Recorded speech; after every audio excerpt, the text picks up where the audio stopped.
What's going on, people? We are Tottenham TV, back here for another match review stream. You know the drill by now. Match review, player ratings, 5 takeaways, and then we go and see how the internet did react to the game.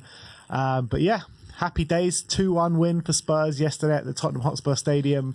A hard-fought victory, I would say, 1-0 down at half-time, and then comeback show once again at the Tottenham Hotspur Stadium.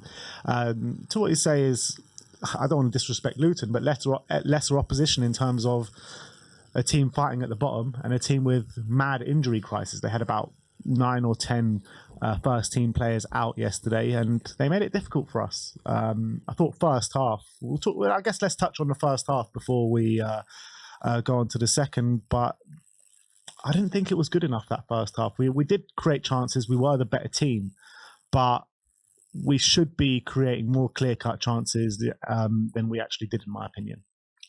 Yeah, look, the first half we started slowly. Obviously, it's no secret we went 1-0 down after, a couple minutes? 2 minutes, yeah. 2 minutes. Yeah, and actually it was a weird one because that goal that Luton scored actually came from a nice piece of play from Spurs where Porro plays a really good ball over the top, releasing Kuluveski. It looks like Tottenham in a dangerous moment, but then he misplaces the pass. It falls to Son. He can't keep the ball, and all of a sudden Luton on a counter-attack. And I thought the first goal was a real mess in a lot of places. I thought Bissouma could have really done. First of all, the attack broke down really poorly, which should have done a lot better. Pass from Kulu, wasn't it? Really bad, and I thought Son could have been a bit stronger as well. I thought he could have kept the ball a bit better, but he wasn't able to. I thought Townsend. I thought Bissouma didn't deal with Townsend. I thought he should have dealt with him. He shouldn't have allowed him to get past him and put the cross in. I thought then Dragusin potentially could have gone over to Barkley. We just allow Barkley time and space in the penalty area to pretty much take a touch and pick out a pass. No pressure at all. Dragusin drops into his position, which I understand because he's protecting the front post, but at the back post he had Morris where Porro and Romero are both on him. Because Dragusin didn't go to Barkley, he was completely free. And because Barkley was completely free, it meant Sarr went over to Barkley to put pressure on him, which left Chong completely free. So he left his man completely free at the back post. So he picks out Chong, who's back completely free at the back post. And then what was quite clever, if you notice the goal, is why Chong has so much time is because Porro's looking to close him down and Morris blocks him off. And so Morris basically makes it Porro unable to get to Chong, and then Chong's able to finish the goal. So it was a complete mess defensively from Tottenham. Really nice finish from Chong as well. It was in off the post, but a lot of defenders just no communication. I felt like everyone was a bit all over the place, and it was a sloppy start. What I would say is we created enough chances in that first half to probably be in the lead, let alone level going into half time. But there was definitely, I think, especially the last, I would say, 10 minutes of that first half, where we seemed to be just playing very slowly. We seemed to be running out of ideas a bit. We weren't getting wide enough at all, especially on the right-hand side, which is what Ange was alluding to in his post-match press conference. I think we could all see it, that on the right-hand side, Decky was constantly coming central, and you could see it. Werner was keeping to the touchline on the left, and Kuluveski wasn't doing it on the right, and it was causing us problems because it was way too stodgy on that right-hand side. Porro wasn't overlapping as well, so it meant that Porro was inverting, Kuluveski was cutting inside, and it was making it too clogged up. And as well, the ball wasn't being moved quick enough. So it meant that Spurs were struggling to really penetrate Luton. But what I would say is, for all the criticism Kuluveski's had in the first half, our 2 best moments of the half did come from him in terms of the chances created. And he could have easily been going into half-time with 2 assists. Yeah, but even if he goes into half-time at 2 assists, yes, we know he can provide moments of quality, which he can, but he's not playing to the way that Ange wants to play his football. We need wingers to tuck outside and make the pitch wide from our wingers. We've seen it. Timo Werner does it really well in terms of the positions he takes up on the pitch. Brennan did it really well when he comes on. And this is why I keep saying I don't think that Kuluveski is kind of suited to a right winger position in Angeball, because he always likes to tuck inside.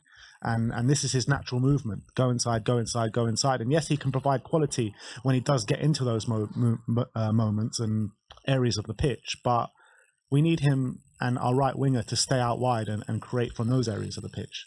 Yeah, and I agree, and that's what he actually did quite well against Villa. I felt a few weeks ago, like he was actually going on the outside on those occasions and got a couple of assists on that day. He wasn't doing it against Luton, and I think that's why Ange hooked him off at half time. It was the right decision, but from our point of view, and Ange after the game was saying how in the first half he didn't feel like the football was that bad, but he just felt like we weren't causing Luton enough problems, especially down the right hand side. And you look at the chances created. It was a great team move from between Son and Kulu to release Werner, and I thought Werner did everything right in that situation. Completely took Kabore to the cleaners, and just that finish just a bit far wide, which is again classic Werner. Does some really great work, does the hard bit, and then can't get the shot on target. And then obviously the big moment, we did some really good pressing in the centre. Sarr nicks it off. Penza, I think. Kuluveski does a nice through ball to Son. He takes around the keeper, and it was just one of those moments, one of those 1 in a million moments where slightly nicks off the defender, hits the inside of one post, hits the outside of the other post, and then Sarr has a shot clear off the line, and we end up not getting the goal. So as much as we had our struggles in that first half, we could have easily been level, or at least or even leading going into half time. Yeah, absolutely. I felt like the first half kind of was in moments. We had some good openings and good chance creation and good efforts on goal in moments. And if you bring up the stats actually for the first half on the phone, you look at it, seven shots we had in the first half, 1 on target. They had four shots and 1 on target as well. Like with 73% possession that we had in the first half, it's nowhere near good enough to have only 1 shot on target, like the same as what Luton did. And I just felt for the majority of the first half it was too slow. We weren't quick enough in the passing. The passing was a bit off, and a lot of it was what we were talking about before, with Kuluveski coming inside, not making the pitch wide enough for us. So I don't think like we played anywhere near our capabilities at the first half, but with the fans, with a massive boo at half time, I thought that was completely unwarranted. Yes, it wasn't a good display. Yes, we were 1-0 down to a depleted Luton side, but you got to support your team through the bad moments as well as the good moments. You know what I mean? And I feel like the booing at half time was completely uncalled for. Yeah, 100% agree. Unacceptable. Why are you being the team when you've seen how Luton have pretty much got lucky to go in at half time at 1-0 up, in my opinion? And as much as it wasn't the best performance in the world, I don't think we were having a stinker. I really didn't. I thought, I never felt watching that game that, sometimes you watch the game and you feel like, you kind of feel like, are we ever going to score here? Like, we don't look like scoring at all. Are we ever going to get chances? I didn't feel like that watching the game. I felt like the goals would come. I wasn't even worried going in at half-time 1-0 down that we wouldn't win the game. I felt very confident we'd win this game. Yeah, based on what I'd seen, not just based on the fact that Luton near the bottom and obviously we have a tendency of coming back. It was more about, I was watching the performance, and as much as we had our struggles and when there were things we could be doing better, for sure, it wasn't as if we weren't creating chances. I felt like we were creating chances even with these difficulties we were having, and I was thinking that we will turn it around in the second half, and we did end up doing it. So I'm really perplexed why a lot of the fans were kind of resorted to booing. I know maybe it was their frustrations boiling over. A lot of people, I was seeing a lot of fans say maybe they were directing it at the ref for some reason. I don't know what the ref did wrong, but maybe they were directing it at him.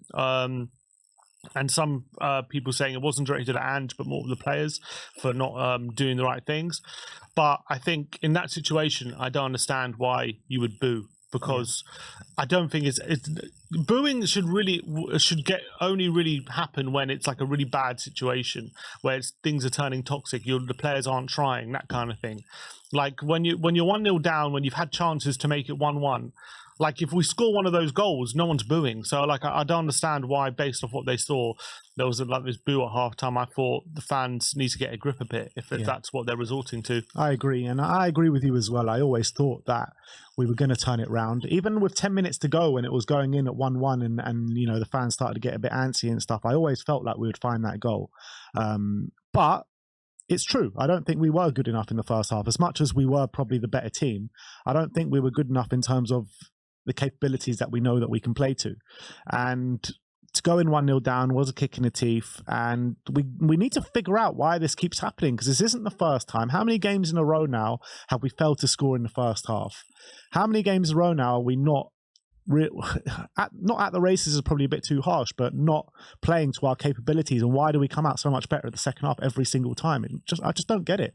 Well, 6 games in a row we've not scored in the first half, and 7 home games in a row now as well. We haven't scored in the first half, so it's a bit perplexing. Ange was saying in his after the game that the way we play, it tires out the opposition a lot, and maybe they commit a lot of energy in the first half. They can't keep up for the second half, the way Spurs have them playing, moving around a lot, constantly switching positions, always on the back foot. It's mentally tiring and it's physically tiring. So maybe it's a case of teams coming prepared for us, but they can't. There's only so prepared they can be when it comes to the second half and how we really take the game to them. So maybe there's a case for that. As long as we're winning, obviously, I don't really care what half we score in, but it is a bit perplexing, especially when you compare it to earlier in the season, where it was a complete opposite. It seemed like we used to take the lead every game and start really well, and then we used to end the game a bit. Everyone was saying we conceded a lot of late goals. So I don't know what switched up. I don't know what's changed since then. But there's something about first half, so we can't seem to gain the advantage at the moment. And maybe I don't know if Angie even sees it as a problem, because we're winning and we are really on top of teams usually in the second half. It's not like as if we're going into half times 2 or 3 down. We're usually going in at 0-0 or maybe 1-0 down at the moment. So as long as we got the capabilities of consistently turning it around, I don't know if Andrew sees it as a problem. But then you would argue, how sustainable is it if you're consistently wasting a half of football? Yeah, it's really frustrating for me, because you see how we can play in that second half, and it's just not being related in that first half. You see it in flashes and you see it in moments, but it's not like what you associate with Ange Ball, full guns blazing, and to keep going at 100%, 100 million miles per hour. But anyway, we finish off 1-0 down at the first half. Second half comes, Kuluveski gets hooked, Brennan Johnson comes on, and you see a much renewed sense of kind of Ange Ball being really implemented. Brennan Johnson straight away comes on and shows what he's about. He's attacking his fullback. He has that 1-2 with Porro, which I thought was brilliant to create our first goal. But not only that, I mean, Brennan Johnson was just involved in everything, wasn't he? Every single thing that we were doing good going forward all came through Brennan Johnson. I thought his movement was brilliant. And he just offered us on that right-hand side. He showed Kuluveski pretty much, in my opinion, how to play that right wing role in Ange Ball. Stick outside to the right-hand side, come inside when you need to, and show that really direct style of play, that direct running and great movement. Yeah, I thought he was excellent when he came on. I think it's no secret he changed the game. I thought not only does he offer that pace and directness that you're talking about, where when he gets the ball, he was looking to take on his fullback, use his pace to get in behind, and not only doing that, when he gets to the byline, he's whipping in crosses with quality in that corridor of uncertainty where defenders and goalkeepers hate to deal with those kind of crosses. And he's now, I think, displayed a consistent ability to do that. He's had enough assists now from that side of the pitch, from that area, where I think we can confidently say now that's one of his biggest strengths, is that ball across the face of goal. It's extremely hard to stop, especially when you've got power, when you've got accuracy and quality on that pass. So brilliant from him. But what I think one of the main things was he was doing things that Ange wants from a winger, which is staying wide, hugging the touchline, stretching the play. Because all that does is, if Johnson is staying wide, it means defender has to go with him, and it just leaves more spaces. So all of a sudden, you saw Sarr picking up more pockets of space in the centre. You saw different players exploiting that kind of space. So that was the key thing for having Brennan Johnson on the pitch. And as well, that moment where the goal that was just cleared off the line, that was Johnson getting in a position as well, where we're getting to the left-hand touchline and he's getting in the box. That's another thing Kuluveski needs to work on. Not just staying wider, but also when Werner's on the pitch, he needs to be getting to the back post to be able to get in those places to finish, which Johnson is as well. Another thing that he's really shown an ability to do, and he was really unlucky not to get on the score sheet. Another one of those 1 in a million things that happen. I think we had 2 in that game, which is why Luton got very lucky, in my opinion. But Johnson was sensational. Really, really happy with him, and he's really getting those consistent goal contributions now. 6 in the last 8 games for him, and I think, well, even one of the assisting counts was an own goal, but that assist for the second goal was sensational. I think it doesn't get enough credit to lay off like that, have the presence of mind to know where Son is, get that little layoff, have the perfect weight of pass to get it into Son's path as well on the stretch. I thought it was absolutely brilliant, and he really, really changed the game. And I think if it wasn't for him, I'm not going to say we wouldn't have won the game, but he made it a lot easier to win the game. That's for sure. Yeah, absolutely spot on. And for those first 20 minutes, 15 minutes of the second half, I mean, we could have probably taken the lead in those first 15 minutes. I thought the patterns of play were looking really good. The tight one-touch passing was looking top-notch. We were just looking a lot more dangerous from the off than we were doing in the first half. And I would say that's probably what happened the majority of the second half, maybe apart from maybe a 10-minute lull period in the middle of that second half. We were so much more, because we were dominant in the first half, but I thought we were so much more dangerously dominant, I would say, in that second half. And this is the way that we need to attack teams and keep playing. And I think Kuluveski kind of hampers that play a lot of the time when he's playing. Yes, it depends. I think in a game like yesterday, he did. I don't think he always does, but yesterday he definitely did, because he was. Look, I'll give you a perfect example. If you go to the lineups on the phone, and you go to, is it frozen? No, it's not.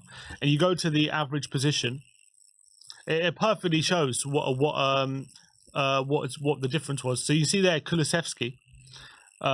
Look how central he is in that average position.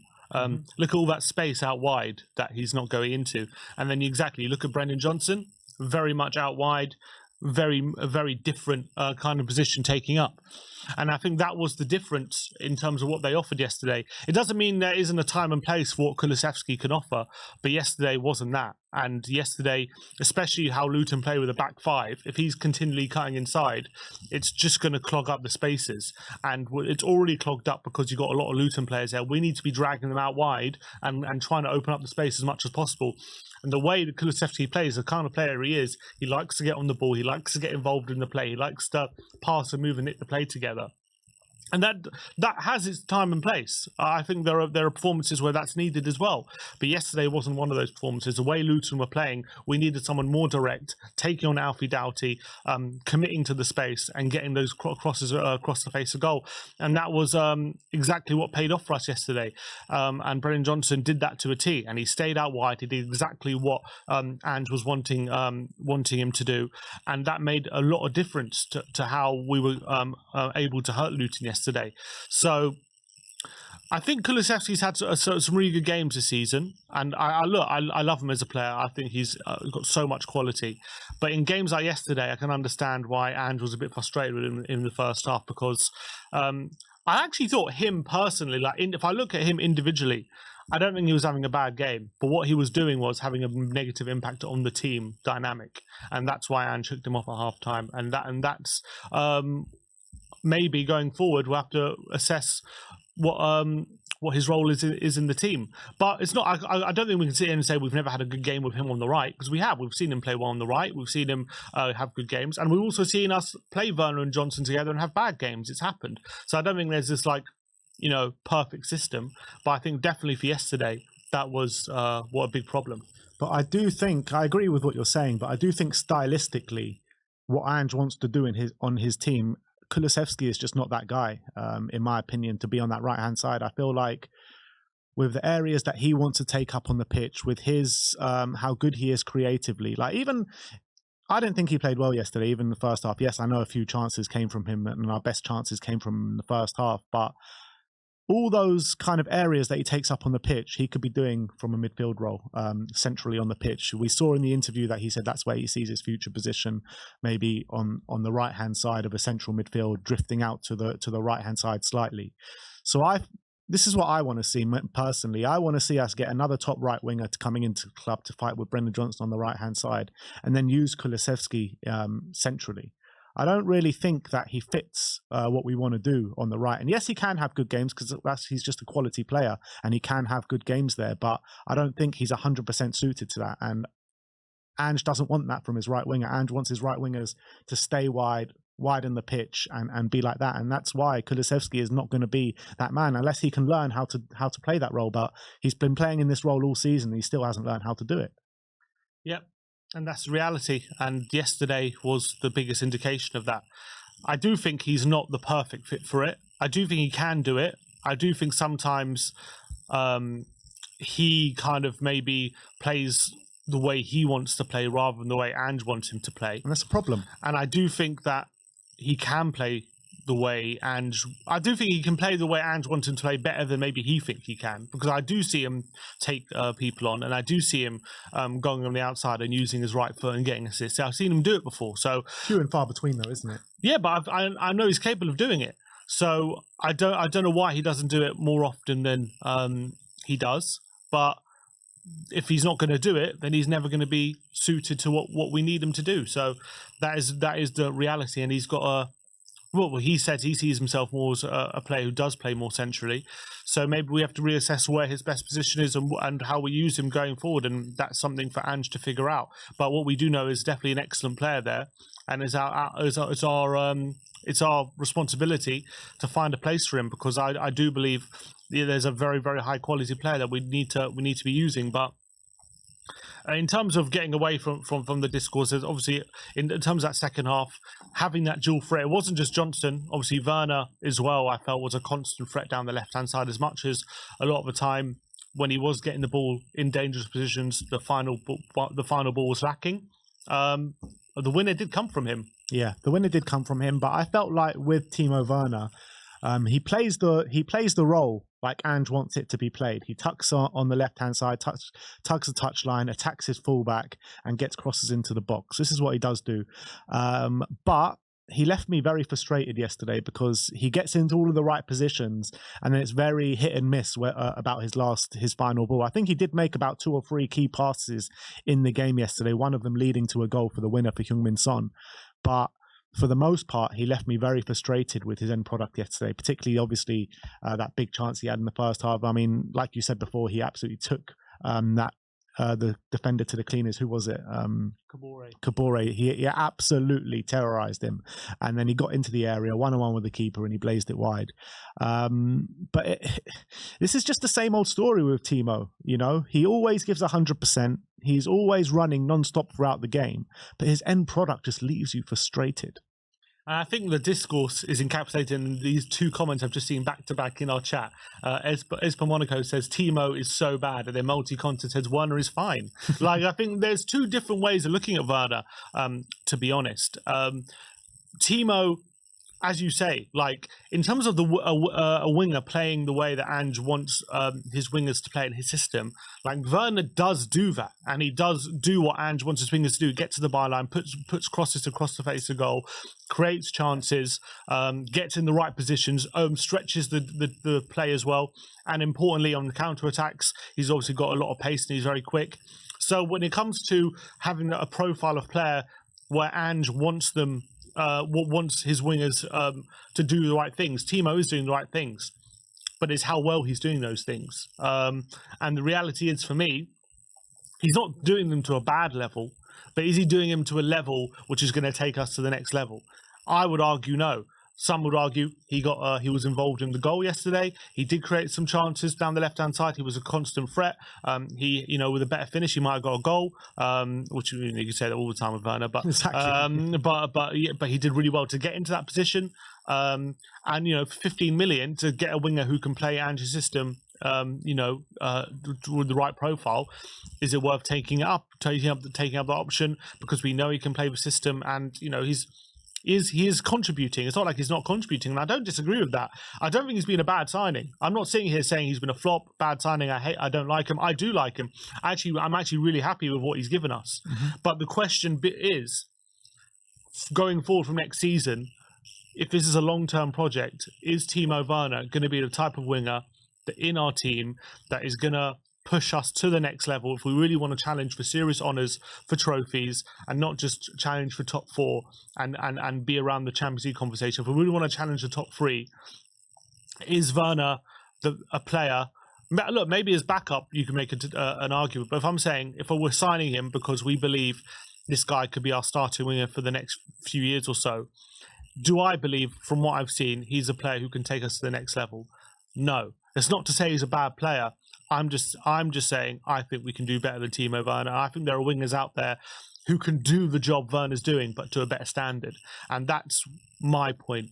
And when I feel like whenever I make that point, people saying, "Oh, you think he's rubbish? Oh, he's been fine. He's been good." I agree with all of that. I think he had a good game yesterday. Even wasn't even unhappy with him yesterday. But a better player would have got 2 or 3 assists or a goal, whereas Werner was involved in the winner and created chances, but at the end of the day, wasn't able to get those goal contributions. So for me, I like Werner. I think he's done a good job on his loan deal as of this moment, and I thought he had a good game yesterday. But I thought even yesterday was an indication of what we could do if we had a winger who could just take us to the next level. Yeah, absolutely spot on. I can't really add much more to that because I think it's basically exactly how I'm feeling about him. I mean, I'll take him as a signing if he's our squad option for left wing. But if he's going to be our starting option at left wing next season, then I don't want to take that up. I'd rather get someone of much higher quality that can make use of the space that he occupies time and time again, as opposed to maybe once a game or something like that. So I like Timo. I like his application. I like his energy. I like his work rate. His work rate's brilliant on the football pitch, but from a quality aspect and from his end product aspect, he does frustrate me time and time again on that football pitch. And you saw it against Fulham. You saw it yesterday in the game as well. And if he puts those chances away, you could be talking about a convincing win. If we score that goal in the first half of Timo Werner, we could be walking away about 3 or 4-1 winners in terms of not having to wait so long to score those goals. So. Yeah, let's talk about what was quite a brave decision from Postecoglou at 1-1, I felt, with 20 minutes to go. Spurs chasing a goal. Obviously, we'd actually had a really good spell because Johnson obviously forced the own goal. We were on top. We were just flashing those crosses across the face of goal, and it looked like there could be another own goal at some points. And obviously, Johnson nearly scored as well. Didn't get the goal. And then he makes a very brave decision. He takes off Sarr, who I thought was having a really good game. He takes on Maddison, who wasn't maybe having his best game probably, but obviously, our biggest creator and one of our best players. He takes him off for 20 minutes to go, brings on Bentancur and Lo Celso. And I thought they both had a really, really positive impact on the game. They really did. Bentancur came on, and you're really starting to see now in the last 2 Bentancur cameos him getting back to his silky best. I thought he was brilliant when he came on. Lo Celso as well provided creativity for us on the football pitch, something that Maddison was not offering us. Because you got to call it what it is. Maddison had a brilliant cameo for England last week, but I thought he was poor yesterday. I really did. I thought off the ball, Maddison was brilliant yesterday, getting himself in so many duels, winning the ball back. But from a creative standpoint, when he was on the ball, I don't think he did anywhere near enough. And I think Lo Celso played a lot better than him in that standpoint from the moments he came on the pitch. Yeah. Maddison, it's a weird one. I didn't look at Maddison and I didn't think he looked sluggish or anything. I thought when he was on the ball, I didn't look at him thinking he was misplacing passes or anything. He wasn't he didn't look off it. But what he wasn't doing was being effective in the final third. I can't remember too many times where he was getting in to the edge of the box or getting in the final third, getting shots off, playing a through ball, creating chances. He wasn't able to, for one reason or another, find those moments. I remember there was one point he had a shot in the box. He was twisting and turning. He got a shot off, but it was blocked. I think it was in the second half. I mean, that's probably one of the only times I remember him actually taking a shot. I remember him playing a few nice passes in the midfield, to out wide and things like that. But when it came to him being effective in the final third, really playing those killer passes, which we know Maddison's more than capable of, for one reason or other, he just wasn't able to do it. I don't think he wasn't, obviously he's not capable of it. It wasn't as if he was trying it and it didn't come off. He just wasn't really trying it for one reason or other. He was more interested in being patient and keeping the ball rather than, creating opportunities. And maybe that's why Ange took him off. Because I don't think he even looked tired. I don't think it was maybe it was an injury, but for me, it wasn't like he didn't really look like he was looking tired or anything. He just wasn't doing what was needed. And to be fair, when you've got someone like Lo Celso on the bench, fresh legs, player with quality, I think we should be doing things like that even when one of our best players is having an off day. And I think in years gone by, that's something we've not done. Like, for example, when Kane's had a bad game, we just keep him on because we know he's our best player. We know really anyone on the bench isn't going to really be an able replacement. So we just keep him on and just hope he can provide something for us. And sometimes he does, but a lot of the time he ends up just having a bad game. And I'm glad that, when Maddison yesterday was having a bad game, we didn't think, he's our best player, we've got to keep him on, we need to find a winner. We thought, look, we have Lo Celso there. Maybe he's got fresh legs. He's a very good player in himself. Let's give him a go. Absolutely spot on. You got to say with James Maddison, since he's come back from that injury, he's put in a couple of good games. I'm not saying he hasn't, but he's been nowhere near to the levels that he was first 10 games of the season. I don't think it's as bad as maybe the drop-off in Bissouma, but there has been a drop-off in Maddison, and he hasn't been able to reach those levels that we saw first 10 games of the season. Yeah, not yet. Apparently, I was hearing from some Leicester fans that apparently when he gets injured, sometimes it can take him a bit of time to get back to the levels he was pre-injury, and maybe that's what we're seeing. I don't think he's been bad. I think he's gotten some assists. He's gotten a goal, hasn't he? He scored again. I can't remember who he scored against Villa, which I thought he had a really good game in that game. Yeah. So I don't think I'm sitting here thinking it's been a massive drop off, but he started the season as one of the best players in the league. He hasn't been that level, that's for sure. So we obviously that's the level we want him to get back to. I think yesterday was one of the poorer games he's had. I would say since come back from injury. I don't think he's been as poor as he was yesterday in most other games. That and Fulham, which is 2 games in a row. Yeah, I guess if you put it that way. But I thought I'm happy that he went with Lo Celso, and Lo Celso, who was I think being given a bit of a rough time recently because he hasn't seen much game time in recent weeks. I actually thought he had a decent cameo against Fulham as well when he came on last time, but a lot of the times, he's even been reluctant to bring him on, to be honest. So, I think when he has been given the chance, he actually, more by and large, done pretty well this season. So I'm delighted that we actually turned to him in an important moment instead of just persisting with Maddison, who was just having a bit of an off day. So that was a good move, and I thought Lo Celso, not only was he doing some really good things in and around the penalty area, like he should have set up that chance for Johnson, which was really unfortunate, didn't go in. That would have been a really good moment. But I thought off the ball, he was also showing a lot of tenacity. He had that big challenge in the last minute where it looked like Luton were going to get a really good opportunity.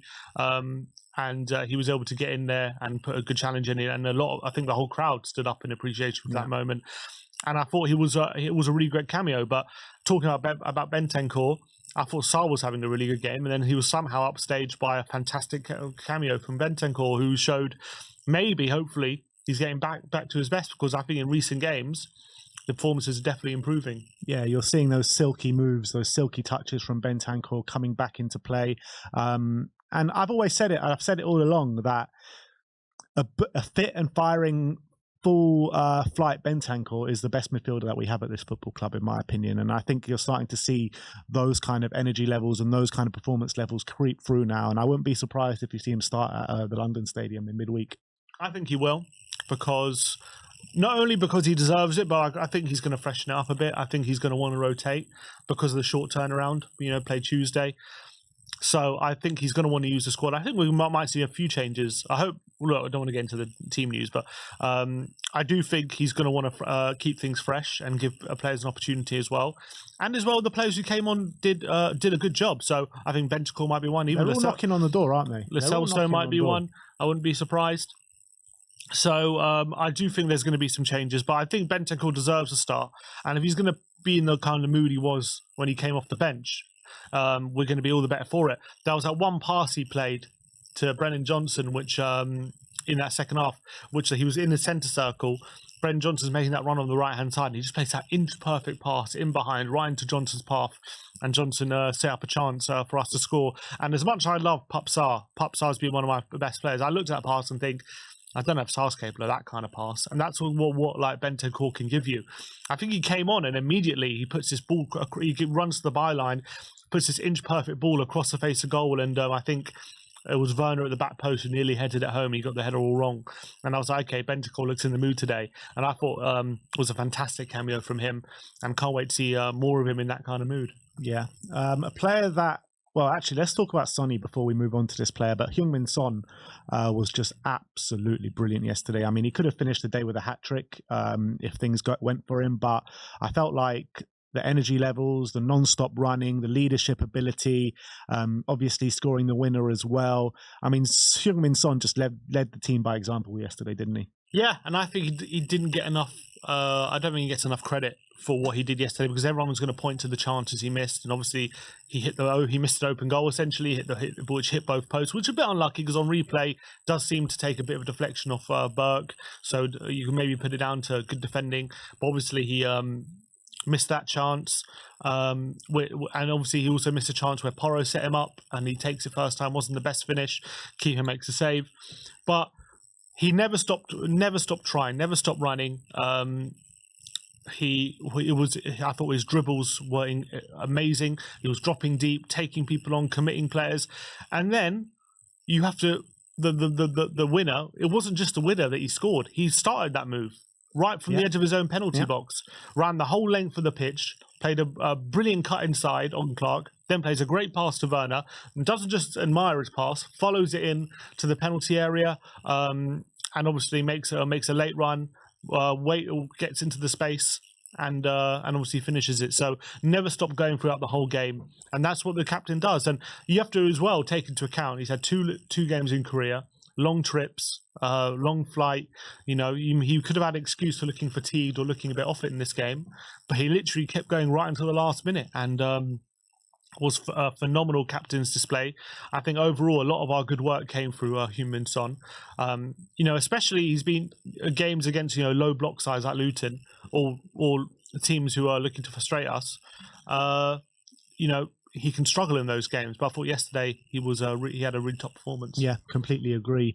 But we need to talk about Radu Dragusin because yesterday I felt that we were very harsh on him, very harsh. And we were saying yesterday in the game about, well, I think you said that he was the worst player on the pitch yesterday, which, for Spurs, not the worst player on the pitch, yeah. But even for Spurs, he wasn't the worst player on the pitch.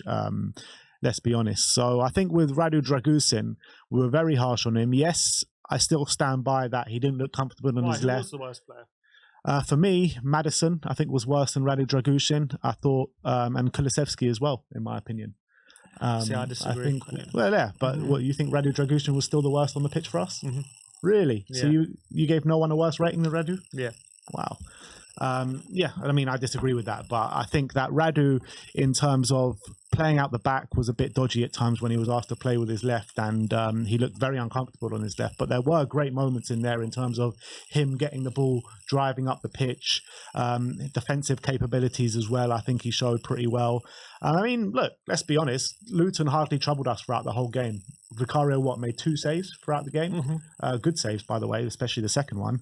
But I thought Radu actually stood up for the team and played well for the most part. I thought defensively I didn't have too much of a problem with him, even though I thought the first goal he could have done a bit better. I thought there's a few duels with Morris, which I felt he actually wasn't coming out on top. I thought Morris was winning too many headers, which was, thankfully, we had the quality in defenders to not cause us too many problems. But I thought his clearances were not very good a lot of the time. They were always falling to a Luton player. I thought on the ball, he just didn't look that comfortable, in my opinion, especially when it was on his left foot. He didn't look that comfortable playing it forward with his passes. Look, I don't think he had a bad game. I thought there was some really good. I even said that in the review after the Insta match. There was some really good things from him. There was that moment where he charged down the left hand side of the pitch, showing confidence, charging past the player, and opening up the pitch, and that was really good. But I thought there were some moments where a lot of the time, like when I see Romero, when a ball comes into the box, Sorry, when he has a chance to like make a clearance and he has a chance to clear it to a teammate, he can pull it off. I feel like Dragusin struggled with that. A lot of the time it went back to a Luton player, and a few times it did put us under pressure, to be honest. And I think we were lucky. Yeah, well, he was lucky that maybe on the day we were playing a team like Luton rather than a better quality team, because I think a team with more quality might have taken more advantage of what Dragusin was doing, in my opinion. Not to say he was terrible, because I thought there was a lot of good things with Dragusin. There were some good clearances. He did some really good defending. And look, by and large, they didn't trouble us. But I felt like when they did trouble us, he had a big part of it, in my opinion. So, again, not a bad game, but I did think on the pitch, for me, he was our worst player. Interesting. But look, let's finish off talking about where this win leaves us, pretty much as we were. If you bring up the table, you can see we are sitting in 5th, 3 points behind Aston Villa in 4th. And yeah, pretty much as you were. We got a game in hand in Aston Villa, which is the game in hand, the Chelsea game. The Chelsea game, yeah. So it is Chelsea away, so it's not exactly the easiest game. But if you're looking at Chelsea right now, you do fancy our chances with them. Can't even beat a 10-man Burnley at home. So, but you know that it'll be a different kind of Chelsea with Pochettino in charge. They're going to try to get the best out of those players when we go there, like they always do. But in terms of us going for the top 4, how confident are you now? Look, I thought it was a good display. I'm still confident. I looked at Villa yesterday, and I think if they played a Wolves team with any of their front line, I think they wouldn't have won. They were really lucky that they literally played a Wolves team playing Lamina up front. So the Wolves missed some good chances. I don't think Villa played well. So I'm still. They go to the Etihad on Tuesday. Like, I think that's a good opportunity to gain some more points on them. Hopefully, we can get something at the Upton Park, at the Olympic Stadium. I'm still confident. I'm not saying that performance like really convinced me that we're back and we're gonna take this top 4 race by storm. But I look at how we're playing compared to Villa. I still think we're playing better. I think we're the better team, and I think we've got more wins in us from now to the end of the season than they do. And I'm still very confident that we're going to get into that top 4. Yeah, two of Villa's next 2 games are Arsenal and Man City. So we need to get points in these next 3 games and really, put that gap in between us and Aston Villa. And if we can do that and pick up a couple of points in that big run that we've got, then I think we have a good chance. Yeah, definitely. So look, that is your match review for today. Let us know in the comment section below your thoughts on the game.